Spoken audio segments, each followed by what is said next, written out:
Halo. Oke, anak-anakku yang keren-keren, yang mumtazah. Pada sore hari ini, izinkan Mister untuk menyapa kalian semuanya dengan sapaan yang paling keren, yang paling indah, yang paling hebat, yaitu Assalamualaikum warahmatullahi wabarakatuh. Waalaikumsalam. Oke. Nah, pada kali ini sebelum Mister untuk mengajak kalian untuk menyimak cerita tentang fakta sejarah, mari kita let's open our lesson today by saying al-basmalah. Bismillahirrahmanirrahim. In the name of Allah, the most gracious, the most merciful. Nah, ceritanya adalah tentang seorang sahabat Nabi Muhammad, dan beliau adalah Khalifah Ats-Tsaniyah, yaitu khalifah kepemimpinan Islam sedunia nomor 2 setelah Abu Bakar. Siapa dia? Bagaimana kiprahnya? Bagaimana dia sampai memeluk Islam? Nah, namanya adalah Umar bin Khattab. Bagaimana kok bisa masuk Islam? Yang tadinya benci sama Islam, kemudian masuk Islam, bahkan membela Islam. Bagaimana nih ceritanya? Nah, untuk lebih mengetahui, mari kita simak berikut ini. Matanya mengandung api dan pedangnya membara. Tidak seorang pun bisa menghalangi Umar jika ia sudah bertekad dengan sungguh-sungguh. Umar melanjutkan langkahnya menuju Darul Arqam. Sudah jelas, Muhammadlah yang menyebabkan semua kesengsaraan ini. Aku harus membunuhnya agar Mekah kembali damai dan tenang. Mengenai Hamzah, aku akan bertarung dengannya. Aku yang mati atau Hamzah yang mati, itu tidak terlalu membuatku risau. Tiba-tiba lamunannya buyar ketika Nuaim bin Abdullah menegurnya. Hei, hendak kemana, wahai putra Khattab? Aku akan menemui Muhammad. Dia yang menukar agama nenek moyang kita. Dia yang memecah belah masyarakat Quraisy. Dia memiliki banyak angan-angan bodoh. Dia yang mencaci Tuhan-Tuhan kita. Untuk semua kesalahannya itu, aku akan menebas lehernya. Demi Allah, engkau telah tertipu oleh dirimu sendiri, wahai Umar. Apakah tindakanmu membunuh Muhammad akan dibiarkan saja oleh Bani Abdul Manaf? Tidak lebih baik. Tidak lebih baik engkau pulang dan mengurusi keluargamu sendiri.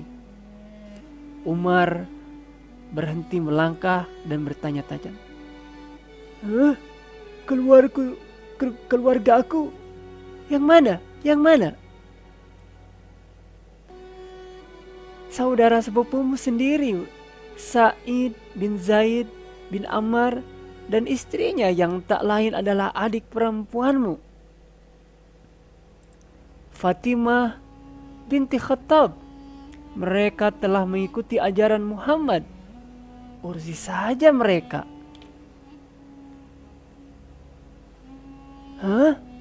Kalau itu benar, aku akan bertindak pada Sa'id bin Zaid seperti yang pernah dilakukan oleh ayahku yang garang, Al-Khattab, kepada ayah Sa'id, Zaid bin Ammar.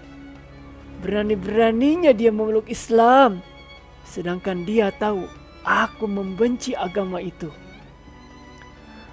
Dengan keras, Umar bin Khattab menggendor pintu rumah Sa'id bin Zaid dan Fatimah. Dududududududududu. Suaranya berdentum-dentum keras, mengejutkan siapa saja yang ada di dalam rumah. Sudah bisa diduga, kali ini akan jatuh lagi korban dalam penganiayaan yang menimpa kaum muslimin. Di dalam rumah, Sa'id dan Fatimah binti Khattab sedang mengikuti ayat Al-Quran yang dibacakan oleh Khabbab bin Al-Arat.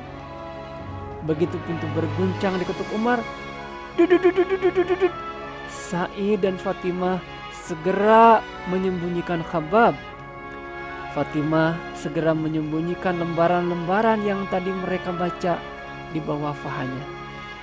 Sa'id membuka pintu dan Umar bergegas masuk. Suara apa yang baru kudengar tadi? Bentak Umar. Tidak. Kami tidak mendengar suara apapun. Tidak. Seketika amarah Umar bin Khattab meledak. Kudengar kalian telah mengikuti ajaran Muhammad. Belum sepatah kata pun keluar dari mulut kedua suami istri itu, pedang Umar sudah terayun dan gagangnya mengenai Sa'id hingga ia jatuh terjerembab di lantai dan luka.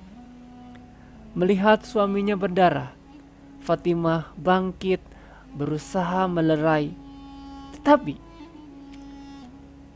tangan Umar cepat sekali menampar wajahnya. Jeblok! Fatimah pun jatuh di samping suaminya yang berdarah mengucur dari wajahnya. Meski garang, Umar terkenal lembut dan penyayang kepada keluarganya sendiri. Melihat darah Fatimah, Umar tertegun. Fatimah berdarah, pikirnya. Mengapa aku bisa sampai begitu? Aku menyayangi adikku itu sepenuh hati, bahkan lebih mirip rasa sayang antara ayah pada putrinya.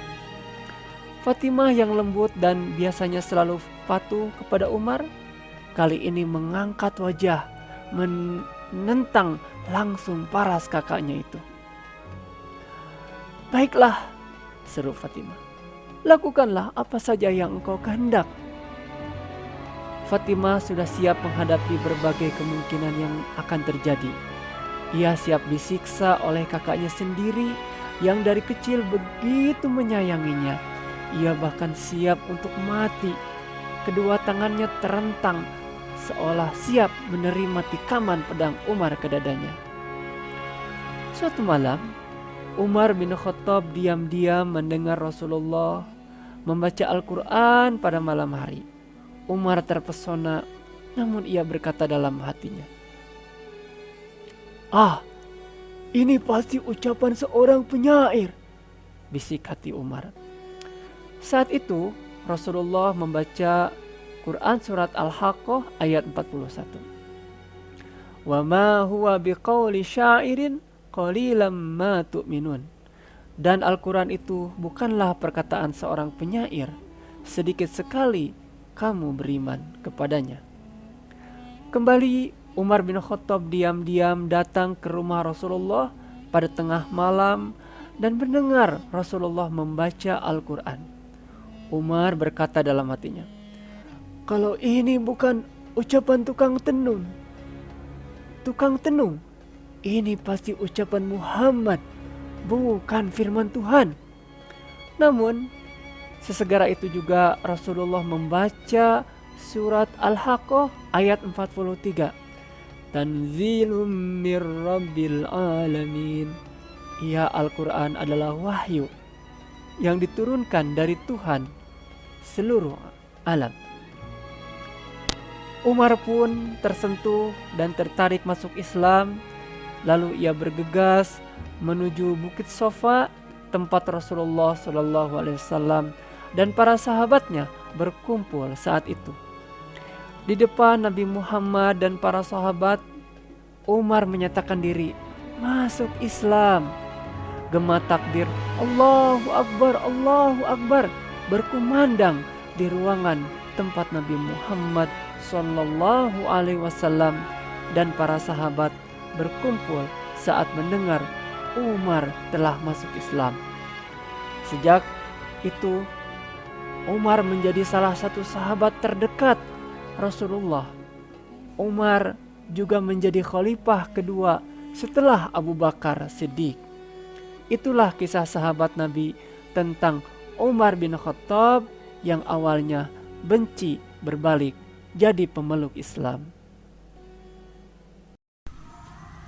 Nah, adik-adikku yang mumtazah, yang soleh-solehah, barusan kita sudah menyimak tentang kisah nyata atau sejarah nyata dari perjalanan Umar bin Khattab sebagai Khalifah Ats-Tsaniyah, yaitu pemimpin kedua setelah Abu Bakar. Hikmahnya adalah ketika kita memeluk agama Islam, maka kita masuk Islam secara kafah, ya, secara full. Karena di dalam Islam itu ada ibadahnya, ada ibadah muamalahnya, ada ekonominya, ada hukum-hukumnya, pokoknya serba lengkap pokoknya ya. Oleh karena itu, mari kita berislam secara full, secara penuh ya. Sebagaimana kita melakukan puasa ini tentu harus sempurna ya. Sekian, wassalamualaikum warahmatullahi wabarakatuh.